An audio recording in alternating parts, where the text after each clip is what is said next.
की जा रही है प्रॉपर्टी जब्त की, क्या कुछ है जी? हाँ जी, जैसे आपको विदित है कि भाई फतेहाबाद पुलिस नशा तस्करों पे पूर्ण रूप से लगाम लगाने के लिए कटिबद्ध है। उसी प्रक्रिया में हमने अभी तक पिछले कुछ दिनों में 68 एनडीपीएस एक्ट की धारा के अंतर्गत 5 जो लगातार नशा तस्करी करने वाले व्यक्तियों की प्रॉपर्टी फ्रीज कराई है।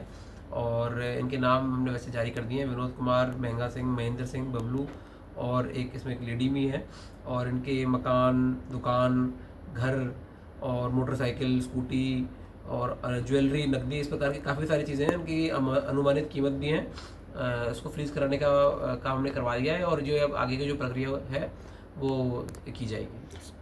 तो लगता है कैसे नहीं, तस्करों बिल्कुल से जी, बिल्कुल, क्योंकि कई बार क्या होता है कि जो नशा तस्कर, जो आदतन नशा तस्कर होते हैं, वो ये काम को अपना प्रोफेशन बना लेते हैं और उसका अपना मतलब आय का स्रोत बना लेते हैं। फिर उससे ये चीज़ें अलग अलग चीज़ें खरीदते हैं। तो जब उनकी जो ये धनोपार्जन किया जाता है अपराध करके, अगर उसी को अटैच करा दिया जाएगा, और जो कानून में प्रावधान भी है, तो बिल्कुल जो अन्य लोग हैं उनको भी लगेगा कि भाई अगर ये अपराध करके अगर प्रॉपर्टी अटैच ही हो जाएगी तो ये काम बिल्कुल भी नहीं करना चाहिए।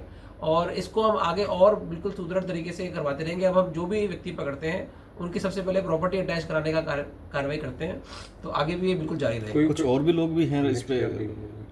हाँ जी, 6 लोग हमने और आइडेंटिफाई किए हैं जो आदतन नशा तस्कर हैं। तो जैसे एक पिट एनडीपीएस का एक्ट होता है, उसके अंतर्गत लोगों को डिटेन करने का प्रावधान है। हमने कई लोगों को डिटेन भी करवाया है। और ये हो गया 68F एनडीपीएस एक्ट, इसमें प्रॉपर्टी अटैचमेंट का प्रावधान है। तो ये भी हम लगातार आगे करवाते रहेंगे। 6 लोगों का तो प्रपोजल, 5 का तो पास ही हो गया है, और 6 का हमारा लगभग फाइनल स्टेज पर है। वो भी अगले 2 से 3 दिन में हम अपलोड कर देंगे। जो अभी भारत सरकार का एक पोर्टल बन गया है, पहले पोर्टल नहीं था, वो ऑफलाइन ही होता था, अभी पोर्टल पे अपलोड कर दिया जाता है, तो थोड़ा प्रोसेस स्ट्रीमलाइन हो गया है, वो भी कर दिया जाएगा। तो ये 5 की जब्त कर ली गई है या आगे प्रोसेस? इनका फ्रीजिंग का, इसमें क्या होता है, 3 स्टेज होती है जी: फ्रीजिंग, अटैचमेंट एंड फॉरफीचर। तो फ्रीज का जो प्रोसीजर होता है वो स्टार्टिंग उससे होती है। तो प्रॉपर्टी बेसिकली फ्रीज करा दी गई है, और इसके बाद जो कॉम्पिटेंट अथॉरिटी है दिल्ली में, उनको जाती है, फिर वो इवेल्युएट करते हैं, फिर वो अपना एक और ऑर्डर पास करते हैं, जो प्रक्रिया है। तो जो पहला स्टेज है वो हमने जो फ्रीजिंग का है कि भाई अब ये फ्रीज का मतलब होगा कि ये जो व्यक्ति हैं इस प्रॉपर्टी को यूज नहीं कर सकते, सेल नहीं कर सकते, ट्रांजैक्ट नहीं कर सकते, एक तरह से इसको जब्ती माना जाता है। तो ये करवा दिया। काफ़ी बड़ी क्वांटिटी भी पकड़ी है जी पुलिस ने इन 2 दिनों में। हाँ जी, पिछले 2 दिनों में काफ़ी बेहतर काम किया पुलिस ने। एक तो दो कमर्शियल क्वांटिटी के अचीवमेंट अपने सीआईए टोहाना ने किए हैं।